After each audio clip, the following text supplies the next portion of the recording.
cannot create a pot. All actions that we've done, whether it's in this life or in the previous life, come as in the shape of a pot. But having said that, the pot can be reshaped. The way to reshape any pot is to break the pot and add water to it and make clay over and over again, and you can reshape the pots. So what we're trying to say is that even though bhagya, which is your fate, it's made out of karma, which is your action. So it is through the action and through the karma that you can actually reshape your future. It is, however, suggested in many scriptures that if you just rely on the fate itself, you will only get what is deserving to you. There's nothing icing on the cake. There is nothing extra that you will pursue. What we need to do here is not be satisfied, be competitive, and have a little bit more enthusiasm so that we can change our fate. So I would put more emphasis on karma rather than fate. So those listeners, we're just saying that rather than sitting back and hoping that you will get what is deserved to you, get up, go, and reshape your future. And it brings me great pleasure to finally announce that Facebook Live is now working. And I would like to invite Harsha Vanjani-ji's question. Welcome, Harsha-ji. Your question is how to improve concentration. Harsha-ji, we must understand the basic nature of your mind is to wander. Now, if you try and stop it, it will only do what it doesn't want to do. So basically, you're fighting a battle which is a losing. What you need to do is try and give it techniques which, because familiarity to mind is a wonderful thing. It doesn't like changes. It doesn't like new things. What you need to do is have consistency. There used to be a saying where practice makes perfect. I may a little bit disagree with that factor. And I would say it's consistency that makes things perfect. Have consistency in your life, your mind will automatically adjust to the fact that it knows familiarities, especially time and places. If, let's say, for instance, you need to study at 6 o'clock in the morning and in a certain place, your mind will automatically adjust to that and it will give you support in itself. And I've said many a times that without the support of your mind, there is very little that you can accomplish. It doesn't have to be spirituality or education. It could even be just basic things like bowling. If your mind is not with the body, you'll not knock out the pins. So basically, concentrating the mind is consistency, and try not to fight it. You will not win because it's a subtle thing. Yeah. The next question that we have is from our Instagram audience, Sampari Krishan. And I'm guessing it's a girl, so she would like to ask how to get rid of procrastination. There's a wonderful sentences which is mentioned time and time again in the Srimad Bhagavad Gita, which is Tasmat Uttishtata, therefore get up, therefore get up. And I think this sentence has come more than 3 times in the Bhagavad Gita. What we are being instructed is no matter how difficult your tasks are, how difficult your mind is, how difficult your environment is, how difficult the challenge is you are programmed to tackle anything that comes into your life. You will only procrastinate when you give up, when you say, Nayotse Govindam, I will not fight. These are the points when you yourself kind of reverse yourself out of life, which you don't need to do. Remember, there is nothing, I reiterate here, there is nothing that you cannot accomplish, provided 1, you have enthusiasm, 2, you have a plan, 3, you know how to get from one place to another place, and basically enthusiasm and lots of enthusiasm. The other thing that people procrastinate is simply because they fear failures. If you fear failures, then yes, you are going to retreat from life, retreat from the wonderful life that Paramatma has given to you. We all make failures. There is nothing wrong with failures. the thing which is wrong with failure is if you do not learn from them. We make many failures and yet we don't learn. That is the difficult part. Let me go into the current affair here, is where the recent thing that's in the news is one thing that is telling us that, you know, it doesn't matter how high you are, how mighty you are, how well connected you are, how well educated you are, how convincing your language and your sentences are, whether you've worked abroad or you've mingled with other nationalities, you've been in the most highest of the position. If for any reason that you become part and parcel of something which is wrong by not just by moral but also by the law, it eventually catches up with you.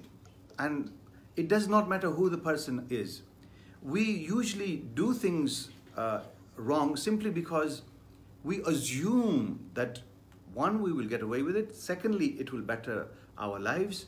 But I've always mentioned from my podium is that any deal which involves false or lies will eventually means you will lose out and there are damages. So procrastination, it only comes simply because that enthusiasm and the fact that you will think that I will lose or I'm not capable or what I do is not perfect. We make mistakes, but learn from your mistakes. I hope that does answer your question. Our next question is from Tejal Seth. How to attain self-realization?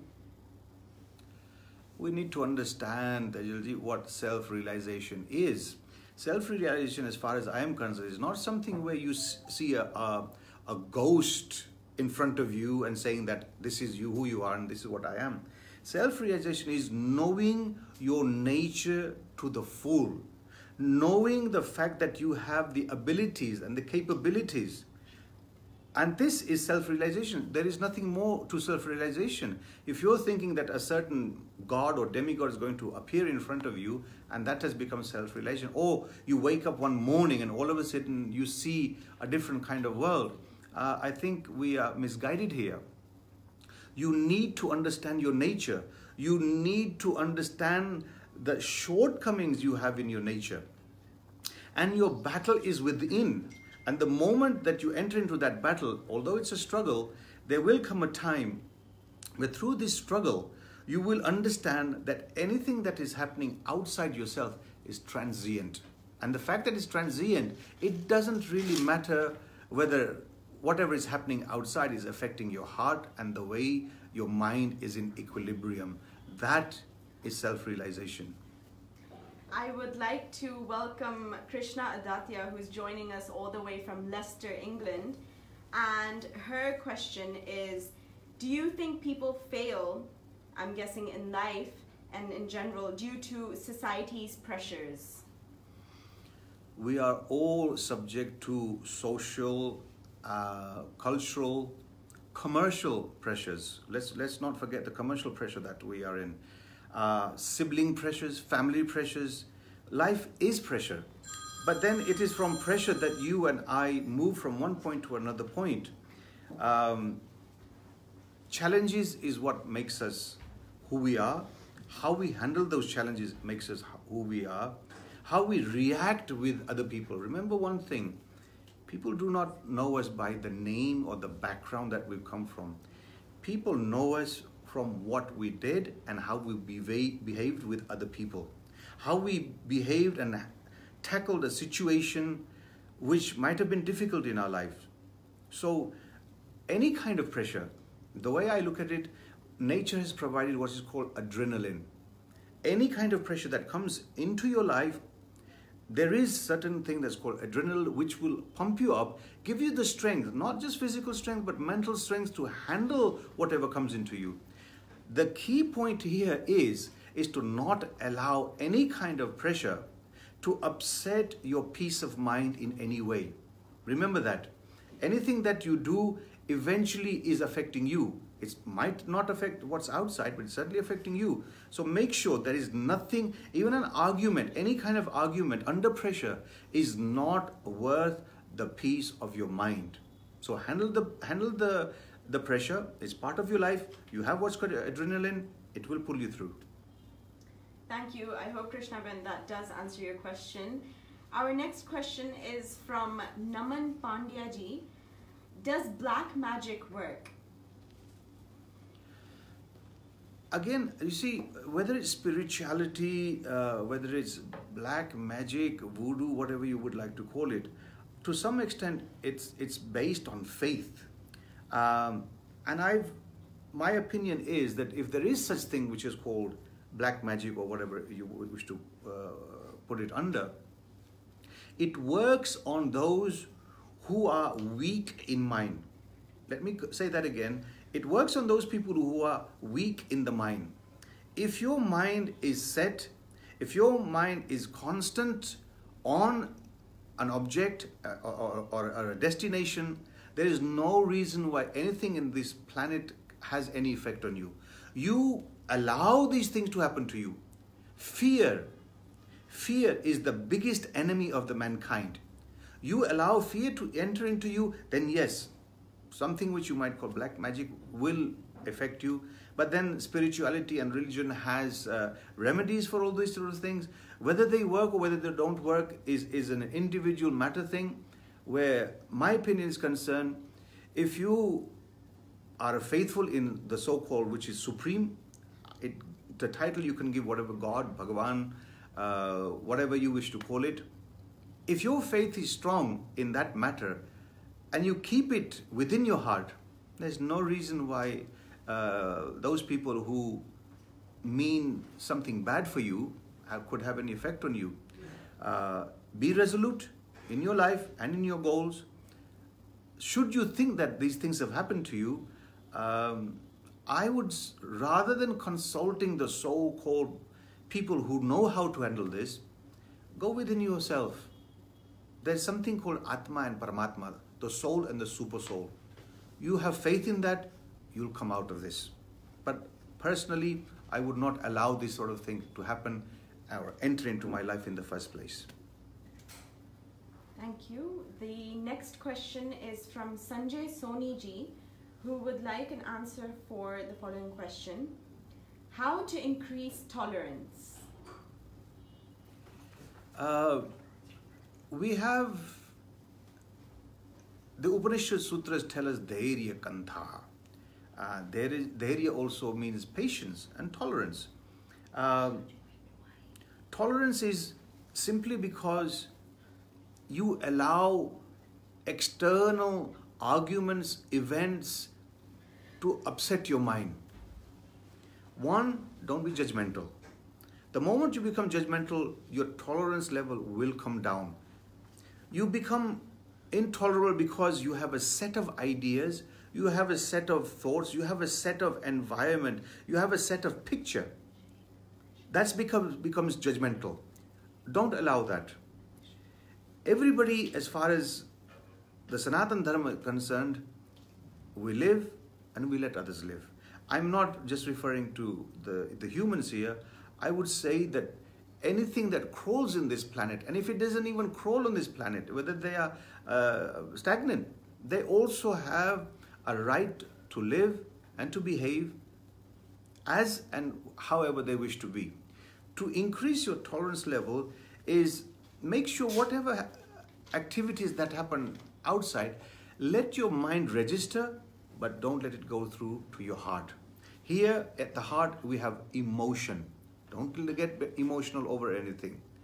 And certainly by respecting other people's wishes, by respecting other people's thoughts, by respecting other people's behavior, this is the only way you will increase your tolerance. Don't get involved. Don't participate in what others are doing and how they are conducting themselves. You are not responsible for them. You are responsible for yourself. This will increase your tolerance level. But living in, I understand where you're coming from. I understand the country that we are living in, and especially where India is concerned. There are too many do-gooders who have ideology which makes us intolerable to some extent. But I would say, never bite the carrot. Don't bite the carrot. Let others say what they wish. You do not take part into that. I'm going to allow just one last question now, because otherwise we're going to be running way over time. So I'm going to allow just one more question. Sure. The last question for this evening is by Komal Pandeyji, who asks, what is the meaning of nidhi and nishedh? Nidhi and nishedh. Nishedh basically means not allowed. So vidhi is those things that are prescribed. So there's one thing that's prescribed and the other thing which is not prescribed. And vidhi and nishedh basically means those two words referring to scriptures. There are guidelines as to how you should behave, how you should conduct, how your daily routine should go through, and how to make a betterment of your life. And for that, we have two kinds of rules and regulations. One that you are allowed, one you are not allowed. Now, the simple fact that where you are allowed refers to yourself and the people around you. Actions which are for yourself and for those around you, and those are positive actions, will contribute to the betterment of you and the environment. The nishedh side is where also we have laws and regulation in every country. Modern laws tell us that certain things you are allowed, certain things you are not allowed. For instance, in certain countries you drive on the left-hand side, and in certain countries you drive on the right-hand side. Where you are supposed to drive on the right, you do not drive on the left. That is nishedh. If you're supposed to drive on the left and you drive on the right, that is also nishedh. So these are the basic things. There's the rules and regulation. We have the smrutis, we have the smruti, we have the agams and the nigams. These are the guidelines, and then we have the commentaries like the Bhagavatam, and we have the Ramayana. These are wonderful guidelines to vidhi and nishedh, and in-depth study of these will certainly, in the modern day times, I'm sure, will guide us in the right direction so that the environment in itself is a better place to live. I'm going to say, I think that's going to be the session for today. I have one more day tomorrow, because the day after tomorrow I am going to Jalgaon. I will not be here, so I will probably take break for 3 days, but we still have one day tomorrow. I hope the equipment doesn't play up tomorrow and we'll get the full session. So I'm going to say farewell and have the best night tonight, and we'll see you tomorrow all at 9 o'clock. Shubh Ratri.